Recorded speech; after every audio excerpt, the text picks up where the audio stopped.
Today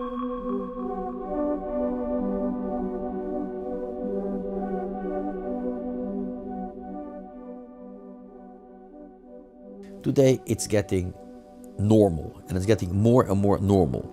But it's not called antisemitism, it's today called anti-Zionism. But I think it's just the same, exactly the same. Obviously, I cannot speak for 35,000 Jews living here. But many have, from their parents and grandparents, got the idea of keep a low profile and then maybe things will blow over.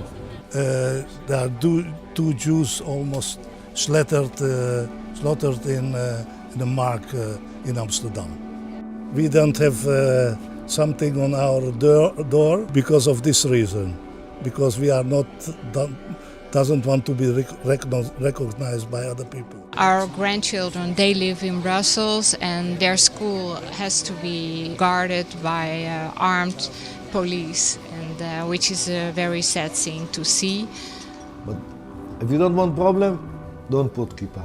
You never know. You can, just somebody said to you, kankariot or something Jew, and if you don't like it, you will go to say, hey, why you said? So, put just casket, and it's the same. I myself am not scared. That could be considered as something negative, because sometimes it's good to be scared, but I'm not. On the other hand, I feel very alert, aware that anti-Semitism is growing, or, and that's really what I believe, it's not growing, it's getting more visible. I think it never disappeared, it always stayed. I'm always aware to look around, and it could be someone who drive into me, because it happens very often that people start screaming and shouting at me. There is much more anti-Semitism. Jewish people can't walk with the kippah or Magen David free like it was before. And compared to the Netherlands, I have the feeling that in Hungary a Jew could live more freely, and we also notice when we are in Hungary that Jews and Israelis feel much more safe in the street and to be here. Yes, I was attacked a few days ago. Yeah. I was here on one of many anti-Israel events with my flag, and a number of people carrying a gigantic PLO banner, gigantic, like many meters long, pulled it over my head and pulled me down suddenly, and blamed me for standing in their way.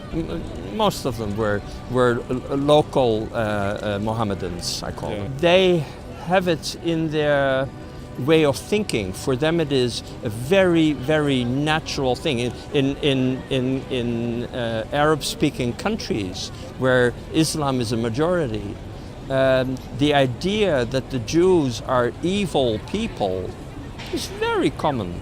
It's a normal thought. It was 1 year and 4 months ago. Some refugee came in the morning at 10 o'clock in the morning. He broke all the windows. The police came, they was here in 3 minutes. They didn't know what's happened. When he seen the police, he broke other windows, he broke the door. He went inside, he took the Israeli flag, he went outside, and when he went outside, the police catch him. After they catch him, they judge him, but for what they judge him is bullshit. He didn't get nothing. I was by a petrol station, wanted to go into the building to pay, and I saw another car was standing there waiting, and they finished already, they paid already. But I said, why don't you start driving? So I looked into the car and saw them looking at me. They might come and drive into me. So I waited, but they didn't start moving. So then I start walking, and at that very moment they start driving, but I was quick enough to jump away. They were Arabs, jihadists. They are very, there's no way, they're brainwashed, no use in talking to them. don't start making generalization, number one. Number two, the people coming now from, let's say, Syria, are they anti-Semitic? Yes. Yes, they are. I had here in my house a person a refugee from Syria. And he told me he was brought up with the knowledge you have to kill Jews. But he didn't know if Jews are human beings, animals, or things. He didn't know what it was. So this guy is not anti-Semitic by nature. He's been brought up with a certain way looking at Jewish people. Like women are utensils. This idea has been brought up. It's very related in immigration. From 2050, they let more than 100,000 inside. They take all the families, and it was worse all the time. I told many times for newspapers here, there is such a big difference between, let's say, 10, 20 years ago and now.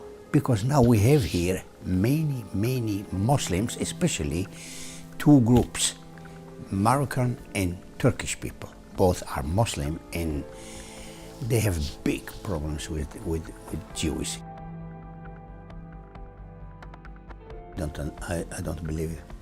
I don't believe it.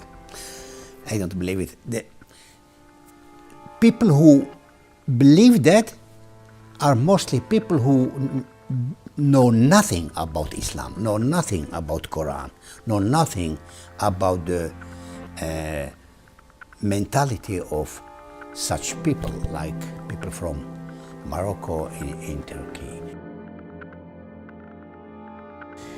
Yes, I was very shocked. A few months ago, I woke up with the idea, is it still safe to stay here in Holland?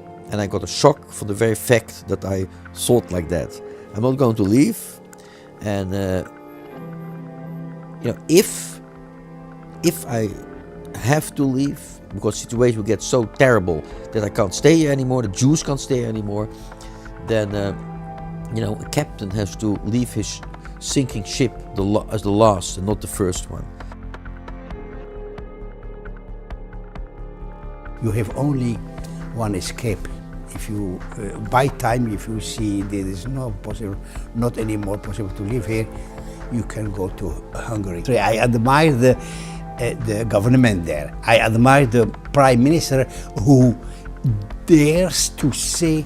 Not many politicians are able to say the truth. You're welcome to Holland, or not welcome, whatever it is. If you're staying here, you have to accept the multicultural society. And you have to accept that women are not utensils, and that here in Holland we respect each other, although we have different opinions. Exactly, I like it.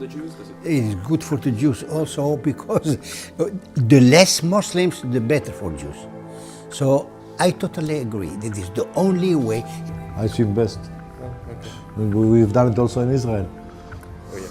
There they start, and when they start, the whole world say wow, wow, wow, wow, and now almost Austria also, they make also not war, but they close the border.